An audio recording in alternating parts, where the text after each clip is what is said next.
Hey guys, today I'm going to be doing a follow-up review on this Spyderco Para 3 BladeHQ exclusive and CPM M4 steel, and it has jade handle scales. You can see this is a customized version. If you didn't watch my last video, I customized this knife to have a bronze clip. I bought a Lynch Northwest clip and then bronzed it myself, and then also I did a patina on the M4 blade. So in this review I'm really just going to be talking a little bit about what I found with this particular exclusive and the Para 3 template in general. I'm just going to talk to you guys about it and just tell you a little bit about it both and just see if it's something that works for you. See if it fits into your EDC. I really wanted to do a follow-up review on this so that the people that are looking at that new one coming out with the DLC coated blade, I know you guys are looking for videos on this knife to see if it's something you want, and I just wanted to give you this review so you know if it's something you want. First I'm going to talk about the Para 3. This is my first Para 3. It's the stock version with CPM S30V steel with the DLC coated blade. I did get a MXG gear aftermarket clip and anodize that myself, and you can see the colorization from the skin oils. The Para 3 is an excellent knife. I would really highly recommend this to somebody who's looking for a knife with a 3-inch blade. It doesn't have that much cutting surface. I'm going to put the specs on the page just so you guys can see that. I know you can all look that up online. This is an excellent knife. I love my Para 3. I use it a lot. It is definitely as my first upgrade knife and then one of my favorite upgrade knives now. I really do love this template for a knife.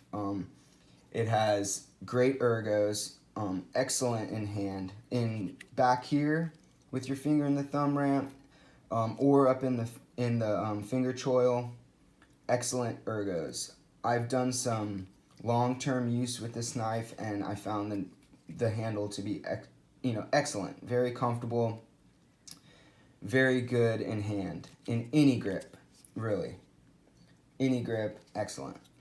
So the handle's great. The blade is very slicey. So it's a full flat ground blade with distal tapering to the tip. As you can see, it's got a nice, very acute, fine tip for puncturing boxes and getting into stuff. Excellent, excellent blade. It's not too thin on the tip though, where I feel like I'm gonna, break it off if I have to get into something. But it's super slicey blade, and because of the width of the blade, it really does taper off nicely, and it's very thin behind the edge. Excellent, excellent grind on this. The compression lock is the other thing that Spyderco is known for with these Para 3s, coming from the paramilitary too. I love the compression lock. It's very strong, and it's easy to actuate. So it's very easy to one-hand use. You can do it like this and let it drop to your finger and then close it with your like that, or you can just swing it in. Depending on how you personally set this up, you can set it up to however you want. You can have it free swinging. You can usually adjust this to be free swinging with a nice solid lockup. I mean, I'm sure there's some examples where they don't quite free swing, but this one and the ones that I've gotten, I find that I can at least adjust it to be free swinging with a nice solid lockup. But anyways, it's just easy to actuate. It's easy to work. So I love the compression lock. Really love it in the Para 3. Works very well, and it's very strong lockup as well. This is fun as well. If you do get it tuned the way you like it, it's really fun. I will say that I did get some lock stick with this one, and it's also because I took it apart. I did make scales for this knife. I made these green micarta scales. It's a jean It's a green jean micarta. So I made these scales for this knife, and in taking it apart and putting it back together, I didn't quite tune it, I guess, the way that it was, because I do get some lock stick. You can hear it. Let me see if I can do it so you hear it. It's kind of severe right now. I need to mess with it. But I do find that some of them have a little bit of lock stick, but it's never anything that's super critical. The negatives for the Para 3, I would say, are the wide footprint. For the amount of blade you're getting, it does have a little bit of a wide footprint. You know, you're looking at about maybe an inch and a quarter.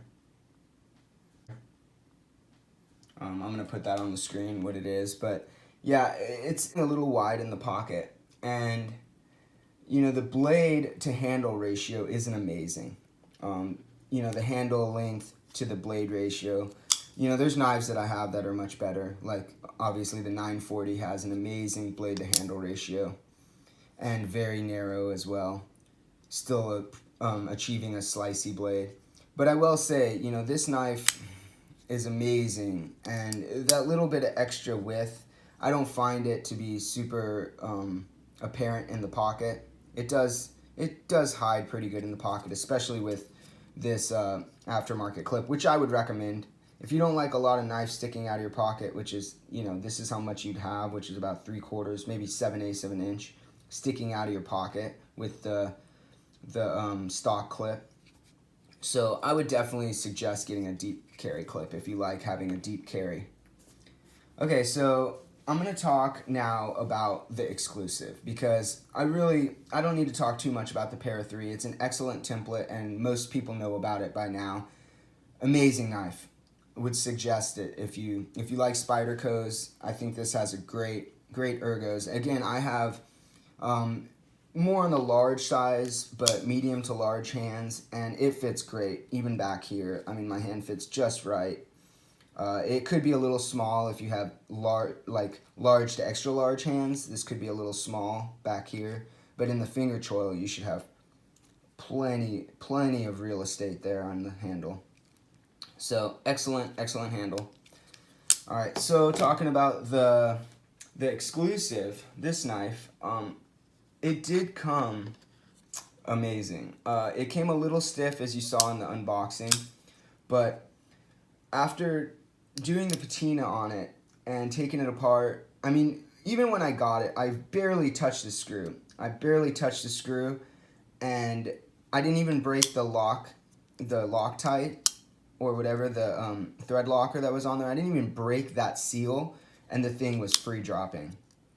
As soon as I touched it with the Torx bit, it just dropped free. So it did come a little stiff, but with a slight adjustment, it still had perfect lock up to, no blade play either way, and just free swinging.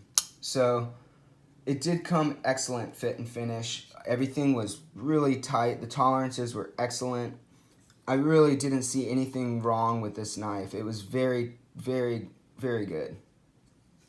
And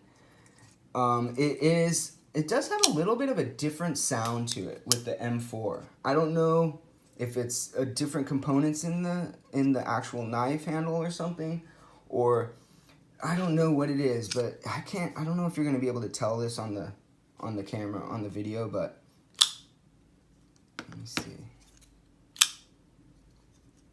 I don't know if you can tell. There's a different sound.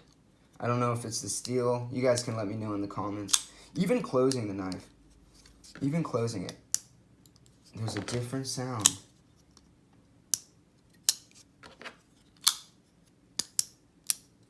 So I don't know what that is. Anyways, doesn't really matter. It's actually kind of a cool sound though. So this knife, the jade scales came beautiful. They look awesome. You can see the hardware inside, which is kind of cool. You see where they cut away for the compression lock recess. It's really good looking. I love the jade scales, and I can dye these too if I really want to change it. I do like the way it looks now though, so I probably won't dye them right now, maybe later. I don't know. We'll see how I feel. But since I did the patina on it, I've been carrying it a lot, and it's so good. I love this knife. And the blade, the M4, I did sharpen it on the KME. I brought it to like a 1500 grit. Brought it to a 1500 grit and then stropped it. I should have probably left it at a 600 grit, but I mean, it's working great. The wear resistance is excellent on M4. If you haven't used M4, it's absolutely amazing. It takes a extremely keen edge, and it's just super sticky edge. I didn't find it super hard to sharpen, but I do have a KME system, so it's easier when you have a fixed system to sharpen these super steels. But it was not that hard. I found it, very similar to S30. Well, harder than S30. Maybe similar to 20 CV. Very similar to that. But I mean, it was like not a big deal, and it came out so sharp. Just gets a really keen edge and holds it for a really long time. I really do love using it. And with the patina on it, it looks awesome. And I mean, obviously I haven't had any rust issues, but I haven't had it long enough or let it sit long enough to really find out about that. I do love the M4 though. I absolutely love it. I did get the other BladeHQ exclusive, and I love this one, the Paramilitary 2, with the coating. So if you're looking at the Para 3 with the coating, I'd say, you can't go wrong, really. I loved this knife. That's why I got this one. And, if I didn't get this one, I probably would have got this one with that coating. But since I already had that one, I wanted to get this without the coating and then do the patina. So I could have done it vice versa. But I really do love it. I love both knives, and if I could pick between the coating or the non-coating, if I had to pick one, I'd probably pick the coating if I only picked one, because this is gonna just be more resistant to corrosion and stuff.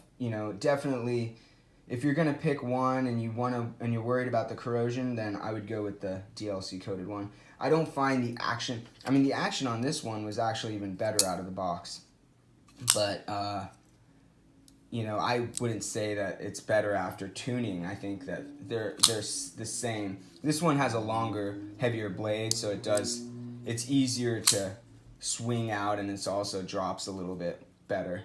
But love this knife, love both knives. If you like the Para 3, then I would suggest this one. Either way, with the coating or without. Both knives are amazing. Great choices. Now, the patina came out awesome. I do love the way it came out. So if you want to patina your blade, I'd say go for it. It looks awesome, and I'm not bummed that I did it. And I'm doing the whole thing, even in the pivot, it really didn't have much effect on the action or the lockup. I don't have any lock stick, really no lock stick to speak of, and it just came out excellent. Stoked with how the patina came out. The action's great. The fit and finish on this knife is excellent. Everything was perfect. I got no complaints. No complaints for Spyderco. Amazing knife. On the site, there was a weight difference. I'm going to talk about that right now really quick. I just want to show you. There is a weight difference. I don't know why. I'm not really sure. But we're all zeroed out here, and I'm going to show you. I'm actually going to show you this is the stock Para 3 first. 3.37. Now, I have a feeling this has to do with the clip. This should be 3 ounces. This MXG clip is a little thicker. It's a little thicker clip. I'm going to have to go and maybe do a quick video just weighing the clips, but I'm not going to do that now. Excellent clip, by the way. But for some reason, this clip weighs more than the standard clip. So then I take this one, and this one's supposed to be different as well. This clip is lighter than the standard clip, 3.42. So with these two aftermarket clips, actually these knives almost meet up. 3.37 and 3.42.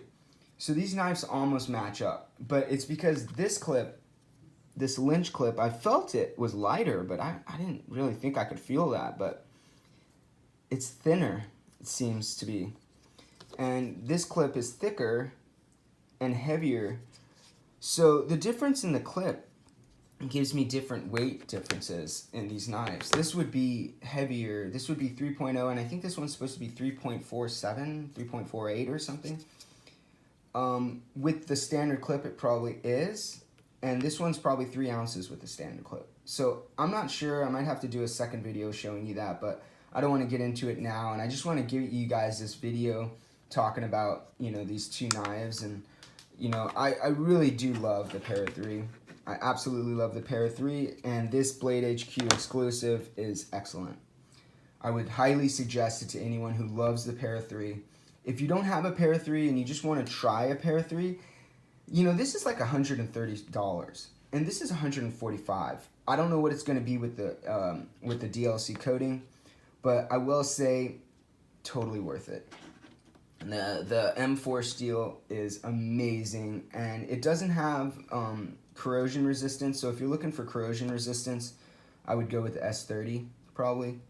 But with the DLC coating, you should be okay with the M4. So, man, it's a hard choice, but I'd almost say you can't go wrong with this one, especially because, you know, in the aftermarket, they're worth more than they are, you know, buying them straight from BladeHQ. So I don't think you can go wrong about purchasing one of these in this upcoming sale. I think you should grab them if you can. I won't, because I already have this one and I have this one. I'm not going to get the DLC coated Para 3, but I'm tempted. All right, well, thanks a lot, guys. Hopefully this was short and, you know, concise. And have a great day. Thanks for watching. Bye.